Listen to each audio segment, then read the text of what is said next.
What if I told you that the state with some of the nicest people, best farmland, and the strongest communities in America is also facing a cancer crisis? What if the air in your basement, the water you drink, and the environment around us could be contributing to a problem most people don't even realize exists? Today we're asking uncomfortable questions. Why does Iowa have one of the highest cancer rates in America? And more importantly, what can we do about it? This isn't about politics, this isn't about fear, this is about facts, families, and finding answers.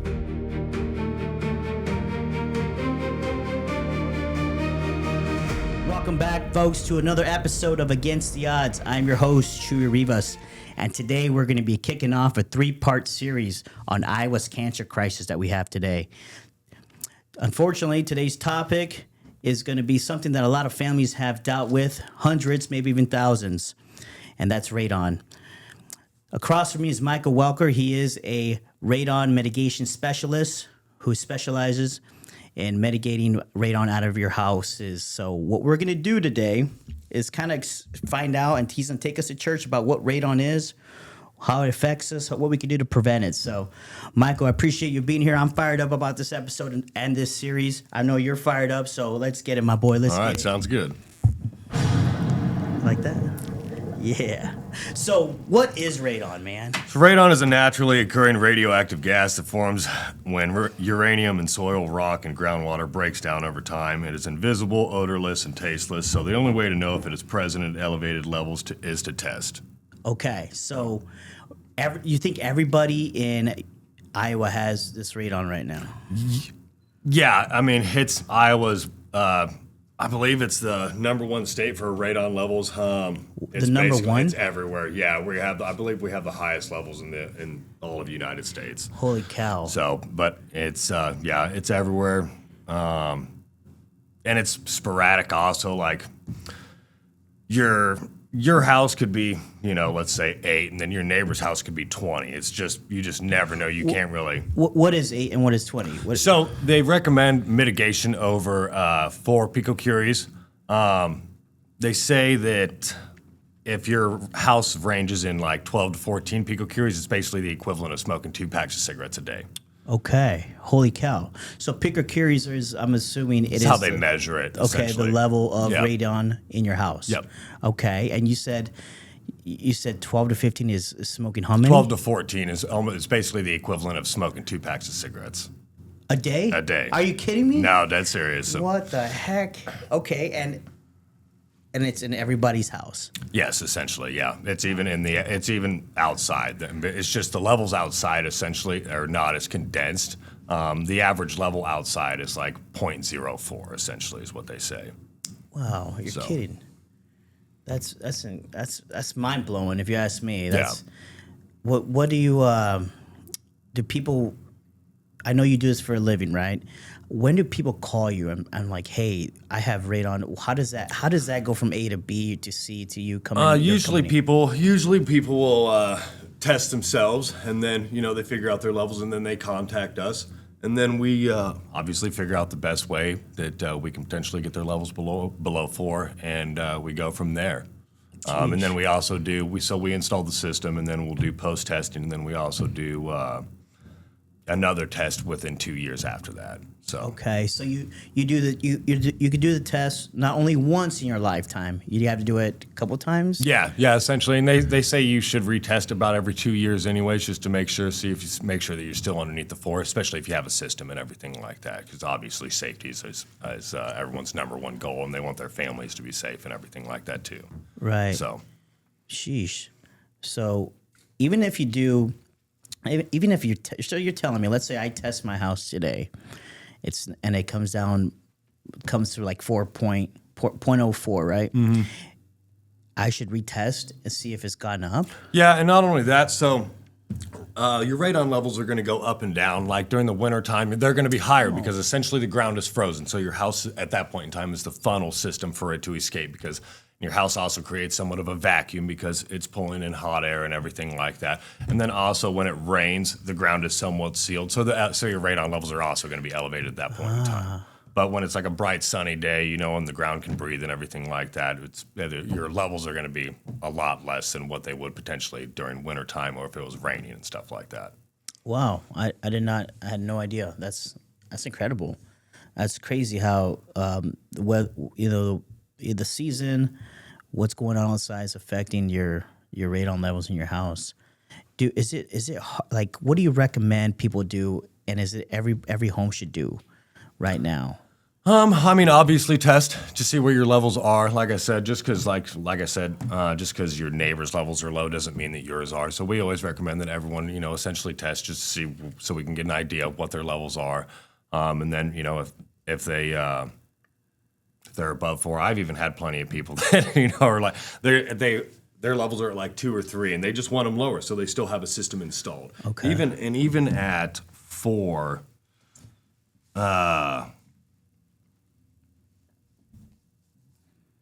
Where is it? Yeah, even at 4, it's basically the equivalent of smoking 2 cigarettes a day. Seriously, Yeah. at 4? Yeah. Do you know something? I did some research on this.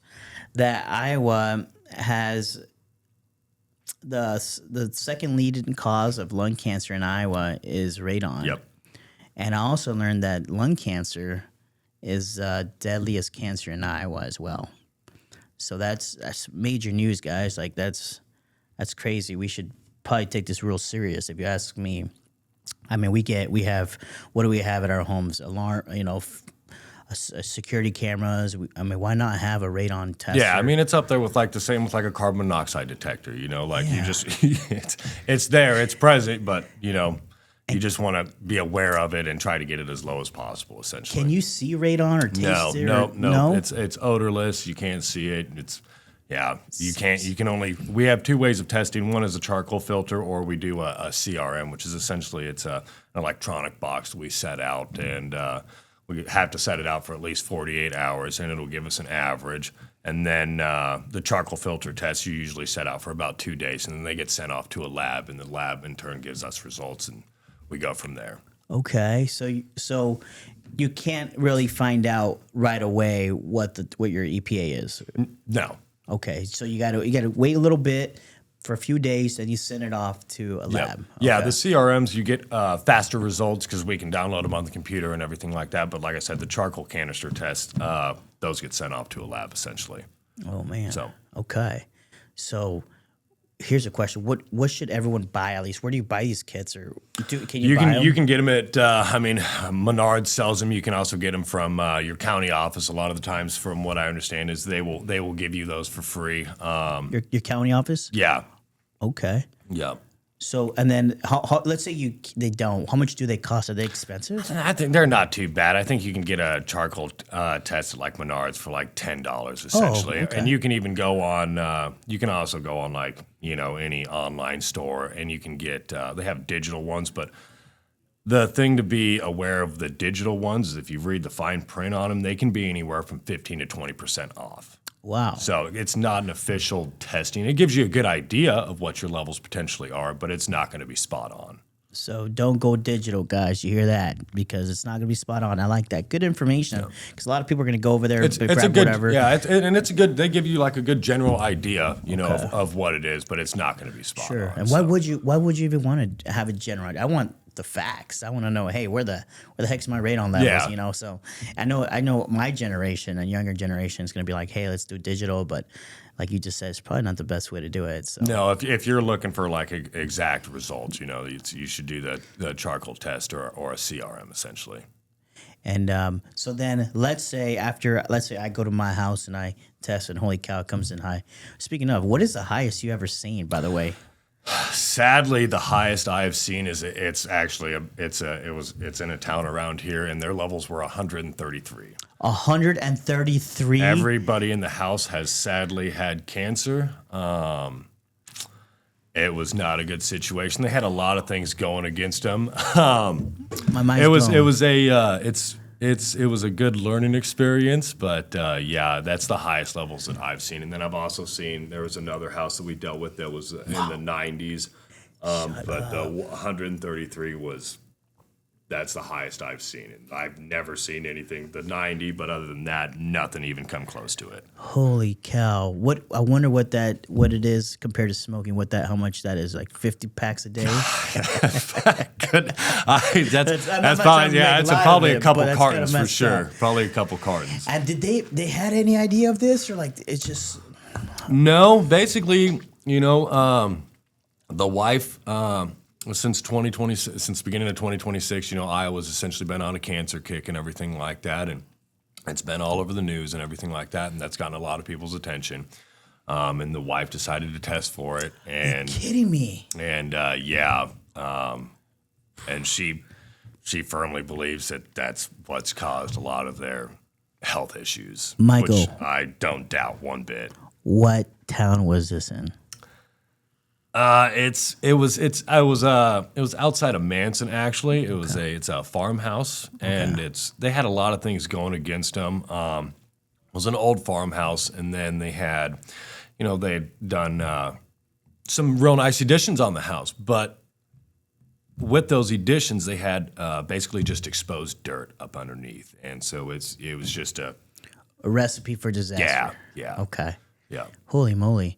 So here's a question for you. Speaking of building and all that stuff, when someone buys a house, do you recommend them going and when the inspection comes, you recommend them getting a radon test? Yeah, and it's pretty well hand in hand. I mean, it's not on paper yet, but from what I'm told, so they just passed it to where any new construction has to have a passive system in it. Okay. And then usually, I mean, especially since the beginning of the year with everything going on and everything like that, it's usually involved in the real estate transaction that if they don't have a system in, they do testing and then they work it out from there. And then I'm also told that they're working on, if you have any rentals, those rentals are potentially going to have a radon system in them also. Okay. No matter what age of the house is, all rentals have to have a radon. Yeah, because like I said, it's or mitigation. a mitigation. Oh, so that's mitigation to keep system. you busy. Yeah, Okay. we're already extremely busy. The company's been around for over 15 years. And so. what company do you work for again? I work for Ameriserve Radon Mitigation. And they've been around for 15 years. Yeah, the company's been around for about 15 Where years. are they based out of? Des Moines. The company started in Carroll, I believe, and then my boss, the current owner, he's owned the company for a little over 5 years, I believe, and.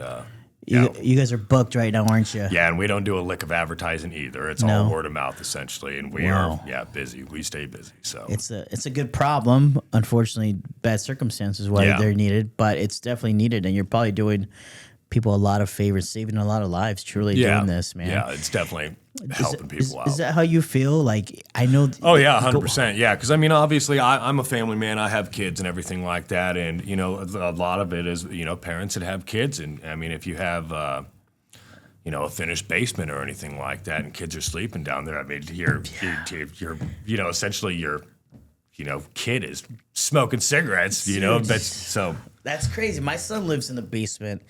And I have a little test on there. I'm gonna go check it out again. But yeah, that's where my kids sleep. So that hits home as well, though. So that's, man, I gotta take a deeper look at that myself. I know. So like you said, you're a family man, right? And you're going to these houses full of radon and mitigating them. Do you have to wear anything special, like a special suit or anything? I don't know. How do you feel about being exposed to this every day in your family? Because man, it's like, I mean, sadly, what in this day and age doesn't give you cancer? It's all, I look at it as it's all, what rabbit hole do you want to dive down? But I treat every install and every job that I go to as it's potentially my own house. I'm not trying to leave people with an eyesore, and obviously I'm trying to get the levels as low as we possibly can for them, and it's safety for their family essentially at the end of the day, and we're trying to help them out with that. So, man, you're really like a little superhero, man. You know what I mean? You're saving lives, man. It must have a hell of a purpose in you, right? My boss is also very passionate about it, and so. What's his name? His name is Neil. Neil? Yep. Okay, awesome. Well, Neil, thanks for letting him come on and giving us some information. We're going to throw your company's name out here very soon with the phone number. So if you guys are really busy, I'm sorry. But I think Yeah, sorry to the office ladies. but this is going to be good because knowledge is power, guys. And we're learning a lot of stuff right now that's I think is going to help a lot of people. It's going to save people's lives. Yeah. So let's say, what is mitigation? What happens there? So we didn't basically install a system. Basically, what our systems consist of is we basically use 3-inch PVC pipe, and we essentially start out in the basement. We also go through and seal any cracks, seal the sump pit. Ideally, if we can, if the sump pit has tiling in it, that's going to be the usual best way for communication. Just pulling air throughout the basement, and so we pull from the sump pit, or if they don't have or if the sump pit doesn't have tiling, essentially what we do is we create a suction pit. So what we do then is we bore through the concrete and we remove anywhere from 5 to 10 gallons of whatever material is up underneath. Usually, like obviously, you're going to have. I mean, one of the ways that I try to explain to people that they can somewhat grasp is water flowing. Obviously, water is going to flow through rocks a lot easier than clay. So if it's clay up underneath, sometimes it's a little bit harder. Usually when it's clay, I try to remove a lot more material just to get, the best potential chance that we can. But on newer houses, like I said, they usually have pea gravel or something like that. But also here in Iowa, a lot of them it's clay up underneath. Yeah. Okay. So you mentioned the sump pump on how it is sealed. You make sure it's sealed. Yes. Is it, so I'm going to be honest with you. My sump pump's lid right now is not on. Is that bad? It depends on what kind of lid that it is. So our sub pump seals, we either will seal with, and it just all depends on the job and application and everything like that. We have a real nice, it's a 2-piece cover that has a little viewing window in it, and it's held down with 8 Tapcons. So if you have to get into it, you just remove the Tapcons and potential duct seal also. If you have any pipes, obviously most sumps have a drainage pipe coming out of them, so we seal around that. Or we use plexiglass. But if you're just talking about like the little circular lid, yeah, that's not doing anything. That's not it. No, it's no. Even if you have that thing on, it's still not sealed correctly. Really? Yeah. No. Okay. Good to know. Well, y'all hear that? We better make sure you seal your sump pump because radon could come out. Yeah. Even if you have like any good sized cracks in your basement, we'll also go ahead and seal those too, because anything that is potentially another one is I run into all the time is in basements. Like if they have like a bathroom down there, usually like the drain for the bathtub, it's usually like a 10 by 10 cutout with gravel up underneath that the pipe comes out of. If you don't, that's a way that radon enters the house. Yeah. So if you don't have that sealed, it's another entry point essentially. Wow. And how do people know how do you find out if it's sealed or not? Usually rip that up? No, usually what we do is usually when I've ran into that scenario, usually there's like an unfinished. Usually they'll have like a basement, and then on the other side of the wall is like an unfinished area of the basement, essentially, so you can see in there. Or I've also gone into basements where they had the plumbing ran potentially for a bathroom that could have gone there, but they just never decided to do it. So you just essentially have an open little gravel pit that it's just another entry point. We seal that up too. Wow. Or also, like I said, pipes coming up through the ground if they're not sealed and everything like that. That's another entry point for radon. That's wild, man. That's mind blowing. And I don't know. I don't want to be a conspiracy theorist or anything, but they say obviously smoking is the number one cause of lung cancer, but yet our cancer and our smoking rates of people smoking are going down and drinking are going down. Yet they try to blame it's on smoking and drinking. My question is, you think radon is actually a lot more of the reason than smoking, or? I mean, obviously neither one of them are good for you. But I would say that I think radon is definitely a lot of it. Iowa sadly just has a lot of things going against it. And we've got, like I said, the radon, and then you have all the nitrates in the water and everything like that. And obviously that's not fantastic by any means. And, Yeah. there's just a lot of things No that we doubt. could work on all the way around For to sure. get to, for people's health. And speaking of nitrates in the water, guys, part 2 of this series is going to be nitrates in our water, and we're going to have another guest here that's a professional that knows about their water, nitrates in the water. So stay tuned for that. As well, we're going to be taking a test, a professional test of water, and sending it to the labs versus just a little strips. But we'll talk about that at the end of this episode. But just want to plug that in there real quick. But I'm pretty excited about this series. Like I said, I think it's knowledge is power, like I'm saying. And he's leading us on the right direction right now. My mind's blown. I don't know about you guys, but my mind is blown so far. Here's a question for you guys. So you're saying every house, doesn't matter if it's old or new, will have the radon? Yes. Doesn't matter. No, it doesn't matter if it's Really? new construction or anything like that. Once again, it comes from the soil that the house was built on top of. So No. Like I said, it doesn't matter really on the age of the home. It all just sadly depends on the location of where the house was built, essentially, that is going to determine what your levels are. And like I said before, your levels could be, 10, and then your neighbors right next door could be 2. So you can't walk into a neighborhood and be like, oh, this house is going to test this house is going to test that. You have to do the testing to figure out where they're at. Why is it so different? It's just the land or whatever? just the land. Essentially, it's like I said, it's formed from. Where are we at? Yeah, breaking down. Essentially, it's formed from uranium underneath the ground degrading. Yeah. So. Okay, so there's nothing we could really do to get rid of radon. No. It is in our homes, it's our backyards, Yep. it is outside in the park. The goal is to find what it is, your levels, and then call your company to get it mitigated. Yeah.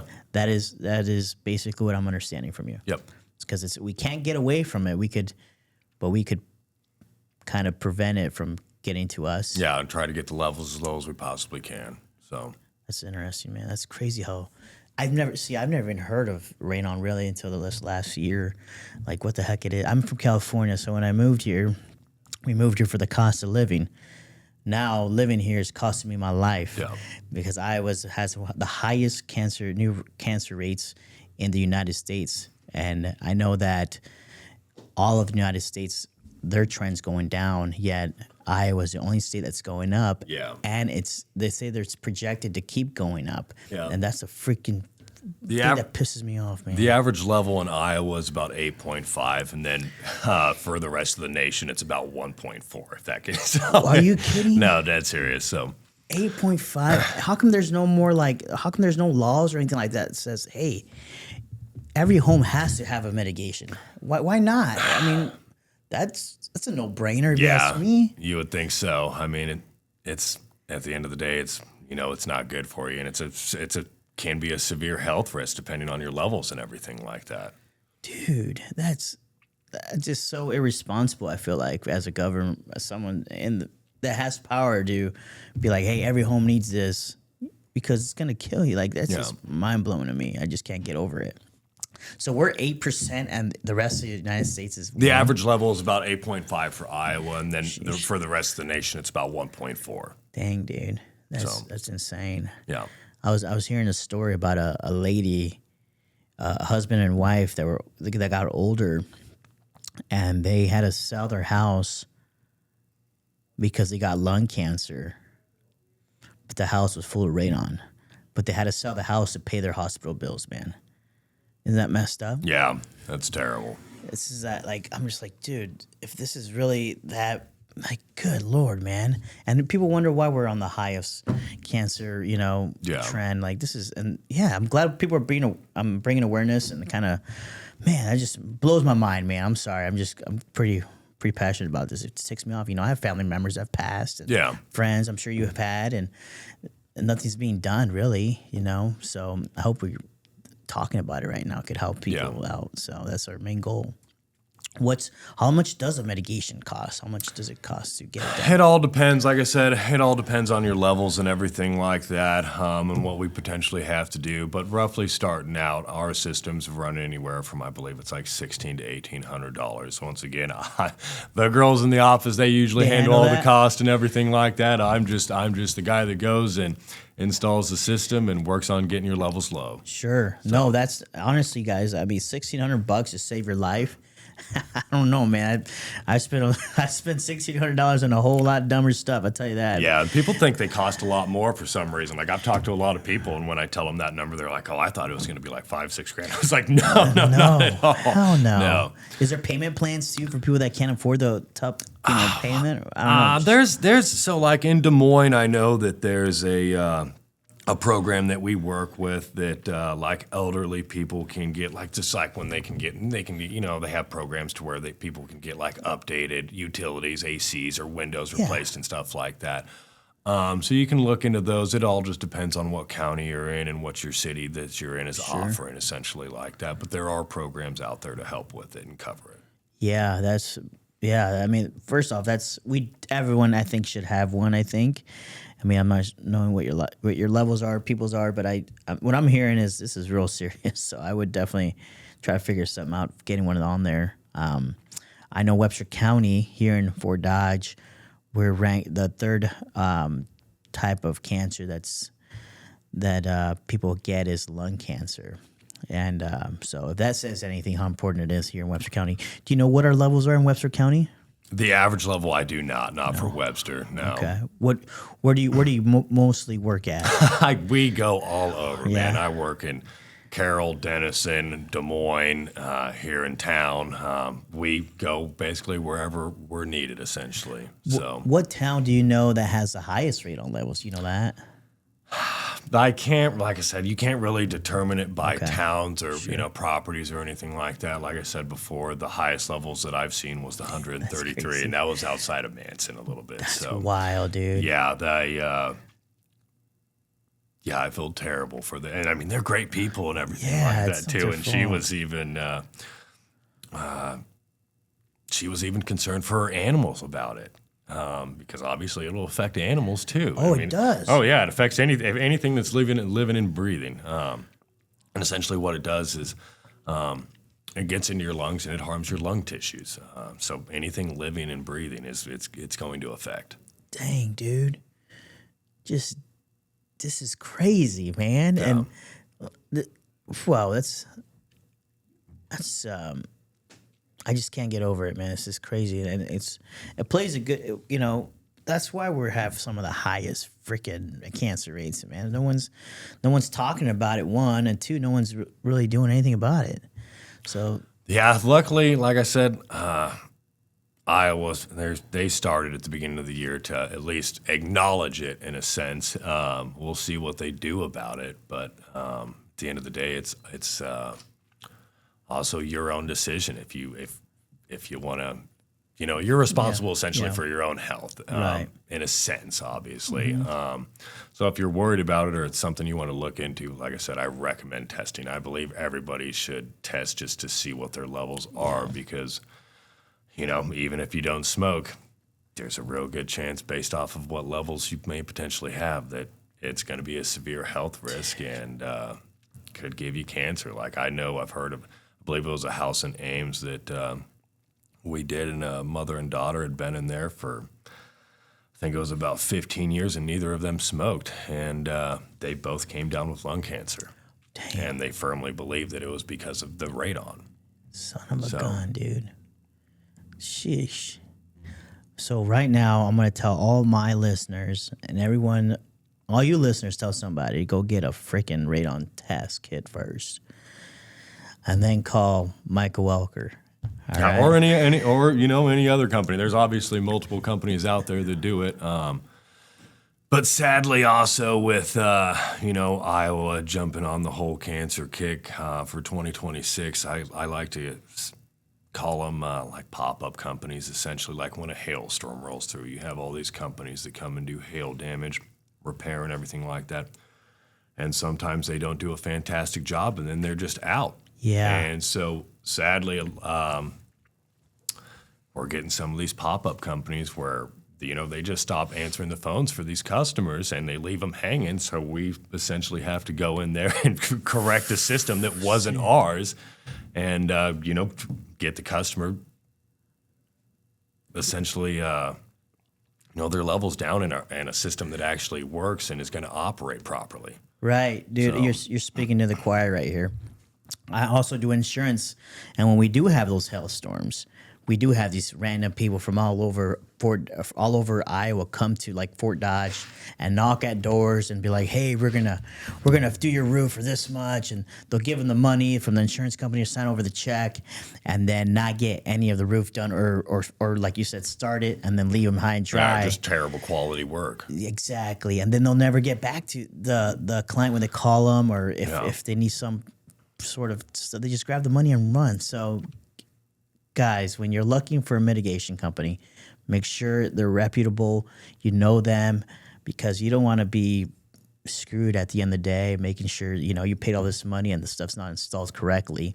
And then you got to pay more probably for him to get it fixed. So do your due diligence. And obviously I'd recommend going with Michael because he's on our podcast and teaching us a little bit about this. So we'll put his phone number at the end of this podcast as well. But yeah, it's just, people think it's a money grab, a lot of these pop-up shops. And it's not, it's such a, it's I've talked to some customers that I'm not going to say their name or anything like that. This company that we've been tailing behind, but I've talked to some customers that have sadly dealt with a company out there that they're getting them for like $3,000 to $4,000 and leaving them high and dry, and it's gut wrenching, man, because a lot of these folks. They're older. So, the majority of them essentially are on a fixed income, man. And, they're trying to, live a healthy life and do everything that they can to stay healthy. And then, they're, just sadly, essentially getting screwed over is what is happening. Shame on those freaking people, man. Yeah. It's gut wrenching. I bet, dude. And man, that fires me up too, man. Yeah. What the hell? Yeah. People are just greedy in this world, you think? Yeah. Just want that quick dollar and screw people over. It's not a good recipe for No, I'm a firm believer in karma, man. And like I said, I treat every install that I do potentially like it's my own house. I'm not trying to leave you with an eyesore, and I'm trying to make sure that the system has the best potential chance that it can. Yeah. Obviously, sometimes so our systems, we essentially start out with a basic system, and then if we're not, getting underneath the 4 picocuries, we take other steps, adding potential second suction points or whatever. But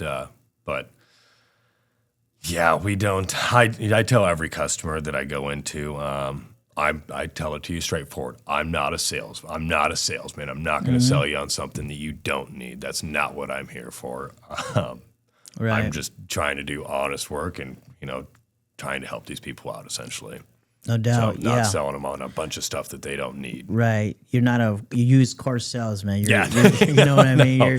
You're trying to help them. Yeah. You're saving their dang life. And I mean, everything is awesome. I mean, everything in this day and age, man, it's so expensive, dude. Yeah. And so, I mean, like I said, I'm not going to sell people and tell them that they need all this stuff when they really don't. Right. So no that's doubt. why we usually start off with just the basic system first. And then if we have to go from there, we go from there. Okay, so there's let's say you can't get my level like you just said. There's different options, and then obviously it's going to cost a bit more, but you're doing more and you're making sure that number goes down. Yeah, and we also we make that very clear in our proposal. Also, like I said, we have an additional suction point, how much that fee is going to be, and everything like that. And also with our company, one of the things that we do that a lot of other companies don't is we warranty our fan for 10 years. The fan essentially is the only thing in the whole system that's ever going to fail because the fan is running 24/7. It obviously has bearings in it. At some point in time, those bearings are going to go out. So like I said, we offer a 10-year warranty on the fans, and it's just another good plus from our company. That's some value there, man. Yeah. It's truly. What other companies don't do that, I'm assuming. Usually the fans have a warranty on them, but we go above and beyond that. So, like the average fan warranty, I believe, is about 5 years, and like I said, we warranty them for 10. So Wow, that's awesome. yeah. So then you guys would go in there and replace the entire fan or redo Yep. the No, whole it's entire. basically just so we do also do two different types of systems. We do an exterior system, which essentially is on the outside of the house. The fan is on the outside of the house. And then we do an interior system, where the system on an interior is essentially, it's a little bit more hidden because, like I said, some people consider them an eyesore. And so on an exterior system, we have it's a waterproof on and off switch. So potentially the customer, if that fan goes out, like I said, I've seen some fans last 6 months. I've seen some fans last 10 years. But if that fan does go out on an exterior system, the customer potentially doesn't even have to be home because we have that the power switch outside, so we can kill the power right there. And any of the techs that work with our company can usually swap a fan out within 15 or 20 minutes. Oh wow. So it's not Okay. terrible at all. Man. So Well, that's good, man. That's, Yeah. I mean, that's what people want. They want to know that they're going to be taken care of even down the road, especially after they give them the money. yeah, no, and like I said, we have customers that call back and we just go check. It's like, hey, the system's making this noise, or something the manometer isn't. It's even on both sides. Can you come check it out? Yeah, 100%. We'll gladly come check it out. So I get customers that call me all the time during the week, like just with random questions Yeah. like that, and I have no problem. I have no problem answering those questions. And I tell you what, I know who's not going to answer those questions. Those pop-up companies. yeah. I'll tell you that. Yeah, because a lot of them they just don't even answer. So here's a question for you. What solutions, or what should everyone do right now? If you're, let's say your kid's about to buy a house, what do you recommend them doing right now? Obviously, test the house just to see what the radon levels are, and then go from there. But basically, starting out with testing. You should always test, especially if it's a house that you're going to buy, whether you have a family or not. You should still value your health at the end of the day. Yeah. And just do the testing and go from there. Awesome. Dude, there's some good knowledge there. Like I said, knowledge is power, guys. I'm going to go over some solutions, though, that I think I just heard from you that could probably benefit everyone listening, because we're not here just to scare people and tell them how crazy Iowa is and the cancer rates. We want to give you this knowledge so then you can do something with that knowledge, right? Yep. So what are a couple things that people should do to keep the radon levels down? And if they do find, obviously get a mitigation, but any other sort of tips and things that we could do? Airflow is airflow. Open up the windows and stuff like that. Obviously, airflow is going to help. I've heard of people adding air exchangers into their house to get the levels down. I mean, even like I said, even just sealing the sump. I've seen some Sealing levels. the sump, that's huge, man. Yeah, sealing the sump is a huge deal. Because I'm gonna be honest with you, mine is not sealed, man. I'm freaking out now. Yeah, my, man. My kid stays in the basement, sleeps there. No, I'm gonna go home after this. And like I said, the two-piece covers that we do, it's also much more visually appealing than just the sump sitting there. It's a nice little cover. Like I said, it has a little window on it, so you can still see what's going on down there and everything like that. And if you have to do any work or replace the sump pump, it's just held down with 8 5/16 Tapcon screws. Okay, so it's not like that crazy. It's No, man. It's essentially, at the end of the day, it's not rocket science. Do you guys offer that service? What? Just Coming in and sealing sump pumps and stuff like that. oh yeah, Yeah. Yep. Yeah. Okay. Yeah. Shit. But I mean, I said the wrong word. yeah, we'll seal sumps, cracks.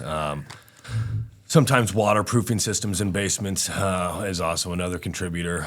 So we'll sometimes seal those up. It all just depends on, if they still have a warranty, and they'll sometimes, if the company is still around, or if the waterproofing system was new, we're not trying to screw potentially the customer out of the warranty on the waterproofing system. So we would like them to contact, whatever company installed it, Sure. and let them know what we're trying to do and if that's going to void their warranty at all or anything like that.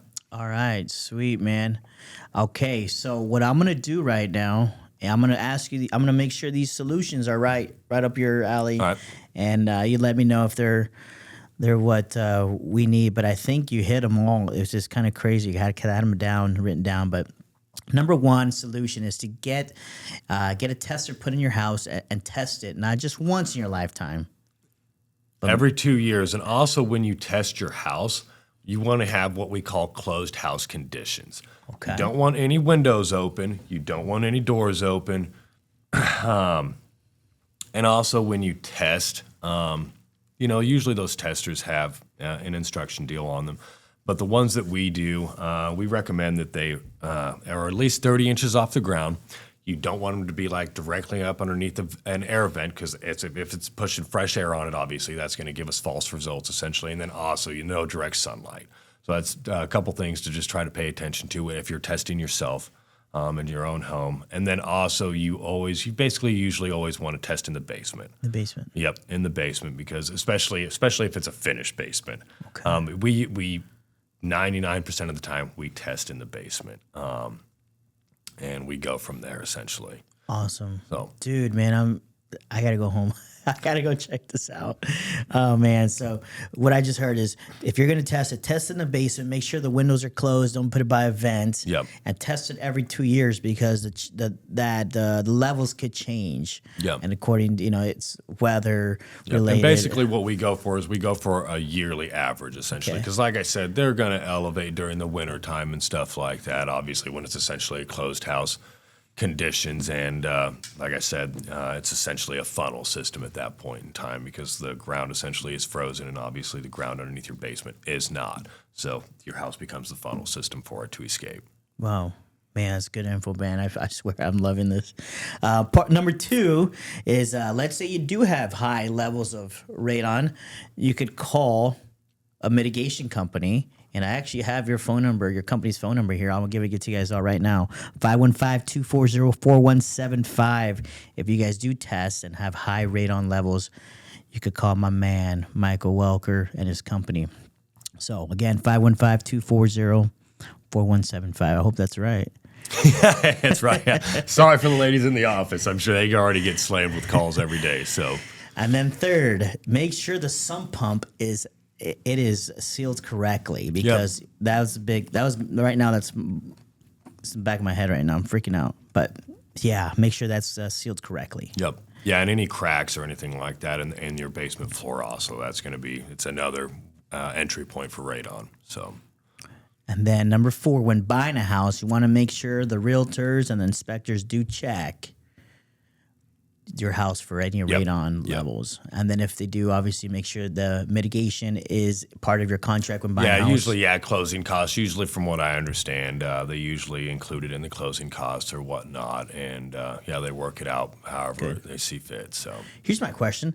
How long does it take for a radon mitigation to be put in your house? Once again, it all depends on the application house, whether it's an interior system or an exterior system. An exterior system, I can usually get done in about 3 or 4 hours. Interior is about, and I'd say anywhere from 4 to 6 hours. So it's not like a 2-day project or anything like that. We're usually in and out pretty fast. Like I said, luckily it's not rocket science. Me and the guys have a pretty good system down of what to do, and I take pride in what I do. Like I said, I'm not trying to create a Pac-Man course on the side of your house, especially if it's an exterior system. I'm not trying to have pipe running all over. We basically try to get it, as straight up and out as we possibly can. And then also another thing is some of these other pop-up companies that I've seen, because that's just one thing I look like. Obviously, if you're a roofer, you look at roofs, or So whenever I drive around or head into a job or anything like that, I'm looking at systems, and I see a lot of systems that are essentially not up to code, and like one of the big ones on that is on an exterior system. Whenever they go to exhaust, we have to exhaust at least 10 feet above grade. But if you have vented eave or anything like that, you're supposed to go up and over the eave, and usually about 12 inches above the gutter or the roof of the house. Okay, I'm not gonna lie, you lost me there. What is that? So step outside your house. You have the roof that comes over, usually the overhang on the house, right? Okay. So you have the side of the house roof, and usually there's a little bit of an overhang. Okay. Look up, and if the soffit up underneath, if it's solid, that's fine. If it has like little slits in it and stuff like that, that is vented.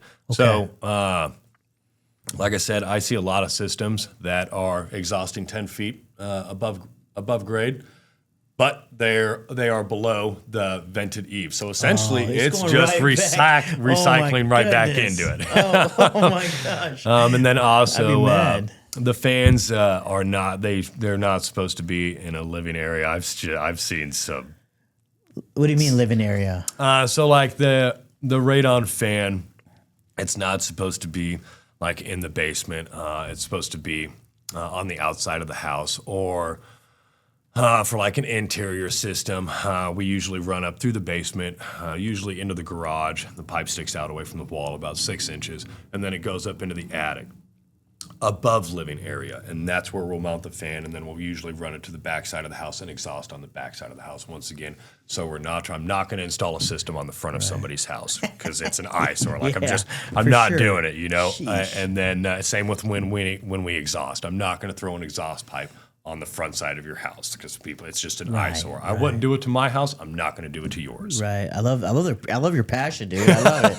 No, I love that's I respect it with passion, and I take it more serious. Yeah. So, dude, you're a great asset to your team. I'll tell you that right now, man. You're a great soldier. So a lot of companies the pop-up companies will just put this stuff wherever and probably revent it into your own house is what you're saying, and then I've crazy, seen a picture of a system where they didn't even have it. They didn't even have the system pulling from underneath the slab, so there wasn't a pipe going underneath the foundation or into the sump. It was literally like PVC pipe coming down, and they had the fan mounted in the basement, and it was it's not doing anything. It's not doing anything. You're because the goal of the system is to get radon out before it enters your house. Okay. That's why we pull from underneath the slab of the foundation, or essentially the sub pump. Because once you're pulling if you just have a pipe and sitting down in your basement, it's not doing anything. No. All you're doing is you're just essentially recycling it. You're not getting it out. You're not mitigating it, basically. No, that you're just basically like that little button in your car you hit where it just recircles. Yeah, I feel like that's what you're pushing. Yeah, essentially. Yeah. So it reminds me of holy cow. Yeah, I'm gonna have to use that. That was actually a very good one. Write that down, brother. And then last but not least, guys, number 5. As of July 1st, 2026, the Iowa Department of Health and Human Services will be giving away free radon kits while supplies last, guys. And all you got to do is call the number, and I'll give you the number here today. It's 1-800-972-2017. One more time, 1-800-972-2017. And the reason why we'd say this is because, like I said, we're not just trying to give you guys fear or anything like that. We're going to give you knowledge. With knowledge is power, like I said, and now we're going to give you information to do something with that knowledge we gave you guys. So that's all 5 questions, all 5 solutions I have. Do you have any more? Like I said, test. If you need a mitigation system, get a mitigation system. And even another thing is I've had customers think, so if it's a new construction build or if you have a passive system, you have to make sure that passive system is activated and what I mean by activated is, like, let's just say somebody just built a house, they have a passive system. I've gone into people's houses where they think... What's a passive system? A passive system it's a radon system. Okay. You know, they're usually pulling from the sump, but it's hidden inside the wall, essentially, and it goes up. But it's basically an interior system, but it was built with the house when the house was being built. And a lot of people sadly think that when you have a passive system essentially in there, but it's not active, that it's doing its job. You have to activate it, which essentially you call us, we go up into the attic, find the pipe, cut into the pipe, install a fan. Wow. Install the fan and then run electrical for the fan. I've had a lot of people, they're like, I have a passive system. I'm like, is it activated? Do you have a fan up there? Like, no. And I'm like, that's not doing anything. It's just there for looks, essentially. Oh, my goodness. You guys listening here. Holy cow, especially new home buyers. You're buying a house and they're saying that there is a mitigation system, but it's got to be activated. Yep. Wow. And people don't even know. They just think, some people don't. Yeah. Jeez. Man, that's crazy, dude. Wow. Well, thanks, man. Sheesh. My mind is blown right now. And then you don't wear anything special, any special suits when you go to these houses? You're supposed to do, so, like, if the levels are past a certain point, you're supposed to have, like, an air exchanger down there, flushing,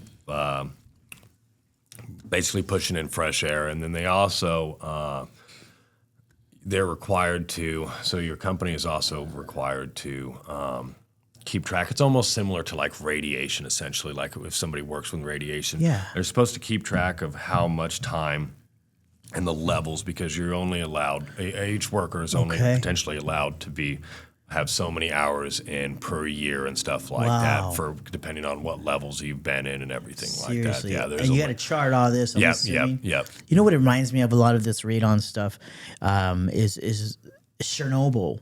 That's what it freaking reminds me of. Like, and I'm like, dude, we live in Chernobyl. It feels like 'cause Not the extent not of the it, but extent, but, like so the, yeah. like the odorless, but you could just see it. Obviously, Chernobyl was like way faster, Yeah. way crazier. But I kind of feel like this is what, and you're working in it. So kudos to you and your bravery, man. Honestly, it's a hell of a sacrifice. So thanks for being here, man. I really thanks for appreciate having me. you, man. You've been awesome. I hope somebody out there listening and learned something from it. And if this episode's helped you, share it with someone you love, because a conversation can change a life, and one test could save one. Next episode, we're going to be talking about the nitrate in the water. We're going to be speaking. I actually got an entire professional test that's going to be sent to a lab. We're not going to be doing these little strips, man. These are not that accurate, so I'm not going to use those to tell you guys where the water levels of nitrate are. I'm going to do it professionally and do a due diligence by you guys. But my question for you guys is, where do you want me to get this water from? Put on the comments where you want me to pull this water from so I can get it tested and sent to the labs. And then we're going to find out what the results are in probably episode 3 when we have another guest. He's going to be a big guest, so be ready for that guy. But I have 2 of these tests. If you want to comment on that, on this episode, let us know where you want us to pull this water from. Love to have you guys give us your opinion. So remember, knowledge is power, guys, and we got a lot of knowledge from Michael today. So if the episode's helped you, please share it. So this is Chewy Rivas. This is Against the Odds, because right now we're going all against the odds here in Iowa. So cheers. Let's get it.